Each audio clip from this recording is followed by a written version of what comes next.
when she been behind you when you didn't have shit. Remember the days when you didn't have shit? That crackhead wasn't there.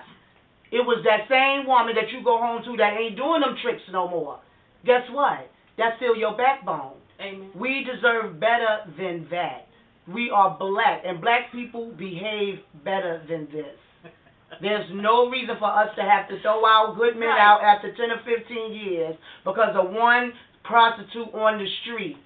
Something that you know better to do. That's why God made it so that you use prophylactics for everything that you do in the street. I don't care if it's just a sucking the dick, in the ass, whatever. Don't bring it home to us. We don't deserve that. We love you better than that. For all you young men who don't know what to do with your dick, give it to a good woman. Stay off the street. And some of them need to keep their legs closed as well. I think that some of these men need to discipline, Tina. I'm serious.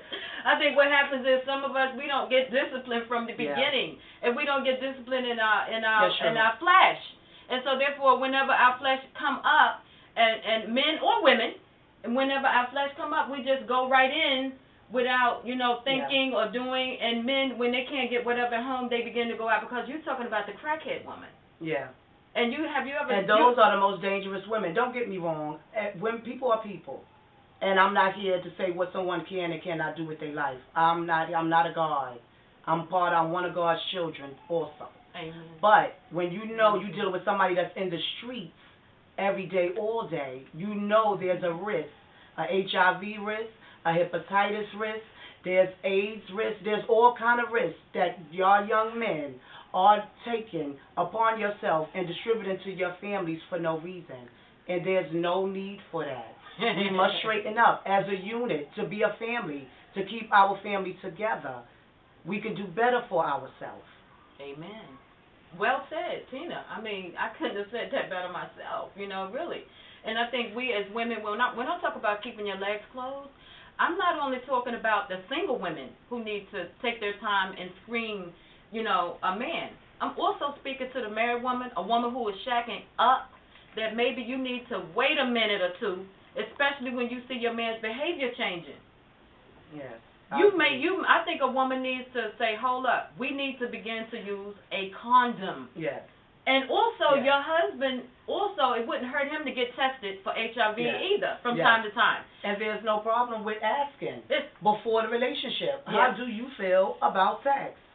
What precautions do you take before you have sex? How do you know a woman is promiscuous? Is that the type you're looking for? Do you want to stay at home woman? These are questions that y'all supposed to ask amongst each other, because you're supposed to know what kind of man you have. You're supposed to know what kind of woman you have. So before you go out there, you're supposed to have a communication. That's what we don't have. Communication. Right. And that's what we need a lot more of. We do. Especially sexual education communication. Yes, we do. We do. We need more. I believe that we need to be able to, when we meet these men, or even men when they meet women, I think that we need to have a conversation about what, our status is. Yes. And other things as well, because it's not just HIV or AIDS. Somebody may have a certain disease, like, I don't know, not hepatitis, but let's say diabetes, and they need to take their insulin. You need to know that this is what they do. Or if someone has seizures, you need to know that, hey, I may be responsible for this woman or man if they have a seizure.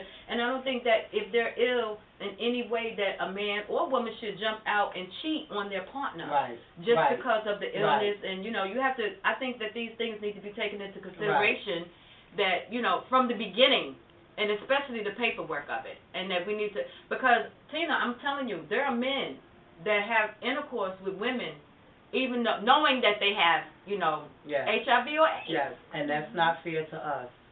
We didn't deserve that. No. We didn't ask for that. But you have them type of men out here. You're right. And we need to be aware of that. That's why the keeping your legs closed segment that's what this is all about. Even though we're talking about men in general, it's for us women to understand we don't always have to open our legs for $1 or because somebody like us. That's not enough. You got to show me. Telling me is one thing. You got to show me before I will open my legs, because right now I'm keeping them closed also. Give me 5, girl. Listen, you heard it right here on the Keeping Your Legs Closed show. as I said before, if you would like to confront Tina face to face on our show, you're welcome to come on. I will be available. Or if you would just like to be a guest yourself, and maybe you also may have a topic that you want to discuss and you want to get it out, call us, 718-737-1723.